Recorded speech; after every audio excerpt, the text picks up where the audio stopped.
আচলতে কোন দিশে গৈ আছো আমিবোৰ?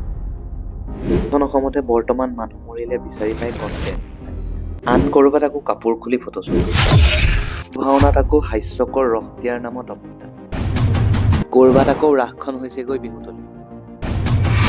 নমস্কাৰ, মই শৰদ ৰাগ। বৰ্তমান সময়ত ছ'চিয়েল মিডিয়াখনত বিভিন্নসমূহ ভিডিঅ' দেখিবলৈ পোৱা যায়। বিশ্বাস ৰাখক, মোৰ ভিডিঅ'ৰ জৰিয়তে কিছুমান গুৰুত্বপূৰ্ণ বিষয় আপোনালোকৰ ওচৰত দাঙি ধৰিম। আশা কৰোঁ সকলোৱে চেনেলটো ছাবস্ক্ৰাইব কৰি ল'ব। আমাৰ এই সুন্দৰ ভাৰতবৰ্ষখনৰ উত্তৰ পূৰ্বাঞ্চলৰ আটাইতকৈ এখন ধুনীয়া ৰাজ্য আমি অসমত বাস কৰোঁ। আপোনালোকে বাৰু ভাবি চাইছেনে আমাৰ অসমখন সংস্কৃতিৰ ক্ষেত্ৰত কিমান আগবঢ়া?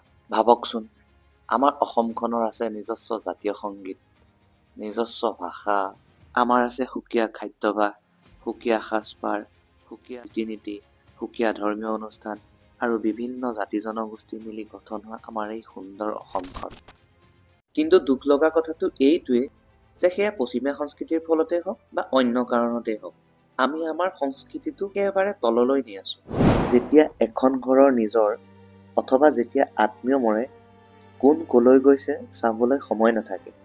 কিন্তু মানুহ মৰিলে আমাৰ কণ্টেণ্ট বিচাৰি পায় কিছু। অসমতো দুই এক অভিনেত্ৰীৰ ফটোশ্বুটবোৰ এনেধৰণৰ।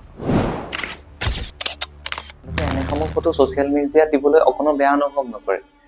যদি ক'বলৈ যায় আপুনি, মই, আমাৰ সকলোৰে দৃষ্টি বেয়া আৰু ক'ব কি সন্মান কৰিব নাজানে। ঠিক খানচাৰে কোৱা ধৰণৰ। और सबसे खराब क्या लगता है ना, ये फाटल कपड़ा पहन के वो उघारे घूम रहा है सब और कह रहा है हमको इज्जत करो। कभी नहीं कीजिएगा और करना भी नहीं। जो जिस लायक है उस लायक रहे। আটাইতকৈ দুখ লগা কথাটো হ'ল আমাৰ অসমখনক সংস্কৃতিৰ ক্ষেত্ৰত আটাইতকৈ চহকী কৰি থৈ যোৱা শংকৰদেৱ গুৰুজনাৰ আটাইতকৈ ডাঙৰ সৃষ্টি ভাওনা সংস্কৃতিকো দুই এক লোকে একেবাৰে নিম্ন পৰ্যায়লৈ লৈ গৈছে। হাস্যকৰ ৰস দিয়া নামত ভাওনাত চলা এক নৃত্য চাওঁ আহক।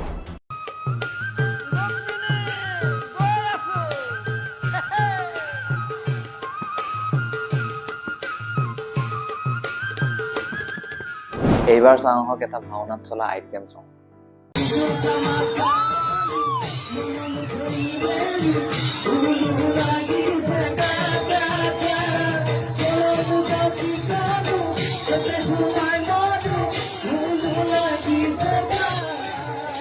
এইবাৰ চাওঁ আহক বিহু প্ৰগ্ৰেমৰ এটা সুন্দৰ লাইটিং।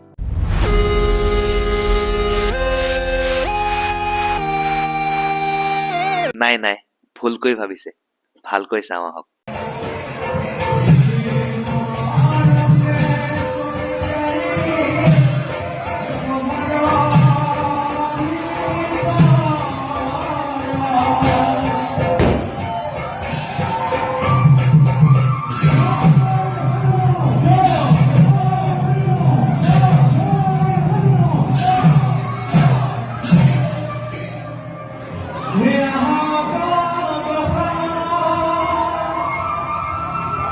সঁচাকৈ আমাৰ অসমৰ আটাইতকৈ গৌৰৱ ভাওনা সংস্কৃতি আহি এনে পৰ্যায় পোৱাটো ভাবিবলগীয়া কথা, আটাইতকৈ দুখৰ বিষয়। ঠিক তেনেদৰে ৰাসলীলাখনতো অদ্ভুত নাচুত নৃত্য দেখিবলৈ পোৱা যায়।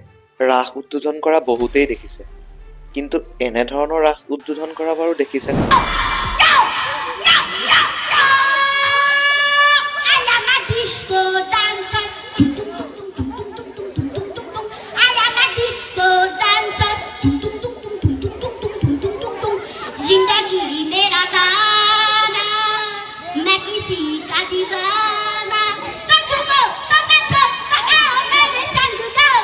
এয়া কেনেধৰণৰ ৰাস উদ্বোধন আপোনালোকেই ভাবক। এইবাৰ চাওঁ আহক ৰাসত চলা বিহু নৃত্য।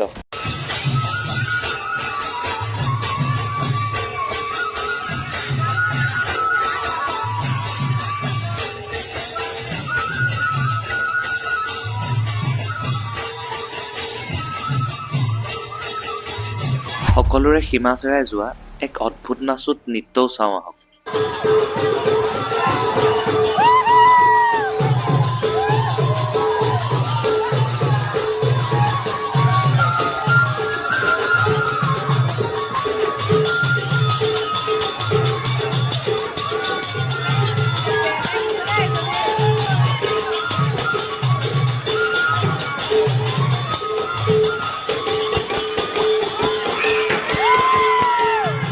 এয়া ৰাসৰ নৃত্যই নে বেলেগ সেয়া আপোনালোকলৈ এৰি। বৰ্তমান পূজাসমূহলৈ দুৰ্গামাৰ আশীষ ল'বলৈ যোৱা নাযায়, যোৱা যায়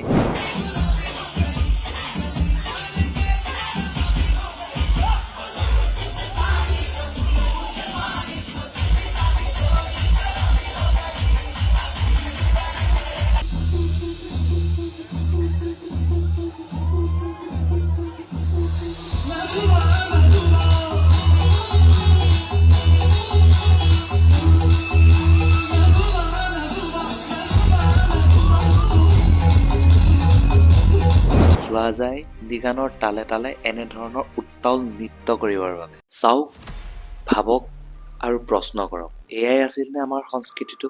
সময়ৰ লগে লগে মডাৰ্ণ হোৱাটো প্ৰয়োজন, কিন্তু ইমানখিনি আধুনিকতা আমাক লাগেনে? আমাৰ অসমখন সকলো দিশৰ পৰা বহুত সুন্দৰ। ইয়াক সুন্দৰ কৰি ৰখাটো আপোনাৰ, মোৰ সকলোৰে দায়িত্ব। জয় আই অসম।